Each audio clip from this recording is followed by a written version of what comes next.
তীব্র দাবদাহে পুড়ছে সারা দেশ। অসহনীয় এই তাপপ্রবাহে অতিষ্ঠ জনজীবন। এমন অবস্থায় রংপুরে বৃষ্টির জন্য 2 রাকাত ইস্তিসকার নামাজ আদায় করেছেন মুসল্লিরা। তীব্র গরম আর তাপপ্রবাহের সঙ্গে ঘন ঘন লোডশেডিংয়ে হাঁপিয়ে ওঠা মানুষজন এ সময় আল্লাহর রহমত ও স্বস্তির বৃষ্টির আকুতি জানিয়ে কান্নায় ভেঙে পড়েন। বৃহস্পতিবার সকাল 10টার দিকে রংপুর নগরীর জুম্মাপাড়ায় আলহেরা ইনস্টিটিউট স্কুল মাঠে এ নামাজ আদায় করা হয়।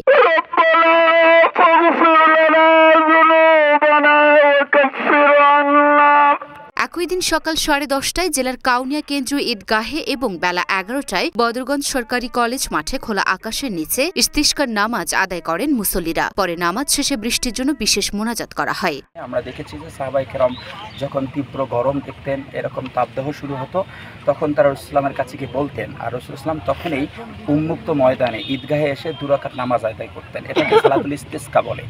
এবং নামাজ আদায় করার পরে আমরা অনেকগুলো হাদিসেই দেখেছি যে পরবর্তী সময় আল্লাহ সুবহানাহু ওয়া তাআলা এই কারণে বৃষ্টি দিয়েছেন।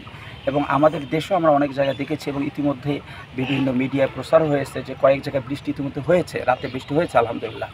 তো কেউ নামাজের সাথে সাথেই যে বৃষ্টি হবে বিষয়টা এমন নাও হতে পারে, বৃষ্টিটা আরও 1 দিন 2 দিন পরেও হতে পারে, আবার আল্লাহ সুবহানাহু ওয়া তাআলা চাইলে আরও একটু পরে দিতে পারেন। তবে এই নামাজগুলো কিন্তু কখনো বৃথা হয়ে যায় না। তীব্র তাপদাহ এবং গরম এটা থেকে বাঁচার জন্য আমরা মূলত আল্লাহ সুবহানাহু ওয়া তাআলার কাছে প্রার্থনা করলাম।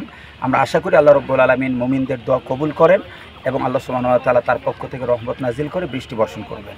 এদিকে বৈশাখের 11 দিন পার হলেও এখনও দেখা নেই ঝড় বৃষ্টির, নেই কালো মেঘের ডাকাডাকি। প্রকৃতির বিরূপ আচরণ আর বৈশাখের দাবদাহে ত্রাহি অবস্থা। প্রায় 2 সপ্তাহ ধরে মৃদু দাবদাহে পুড়ছে রংপুর অঞ্চল। অসহনীয় এই গরম আর তাপপ্রবাহে মানুষের পাশাপাশি সবচেয়ে বেশি ছটফট করছে পশু পাখি ও জীবজন্তু। কড়া তাপদাহে ফসলি জমি শুকিয়ে গেছে, ব্যাহত হচ্ছে বিভিন্ন ফসলের চাষাবাদ। এই পরিস্থিতিতে খরা ও অনাবৃষ্টি থেকে রক্ষা পেতে সকালে ইস্তিসকার নামাজ আদায় করেছেন ধর্মপ্রাণ মুসল্লিরা।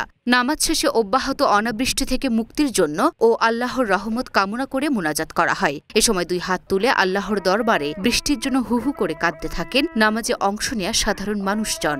এদিকে আবহাওয়া অফিস সূত্রে জানা গেছে এই সময়টাতে স্বাভাবিক তাপমাত্রা 32 থেকে 33 ডিগ্রি সেলসিয়াস থাকে। তবে গেল 2 সপ্তাহ ধরে রংপুর বিভাগে রেকর্ড করা হয়েছে 35 থেকে 40 ডিগ্রি সেলসিয়াস পর্যন্ত। লুনা আফরোজ নিপা, ঢাকা পোস্ট।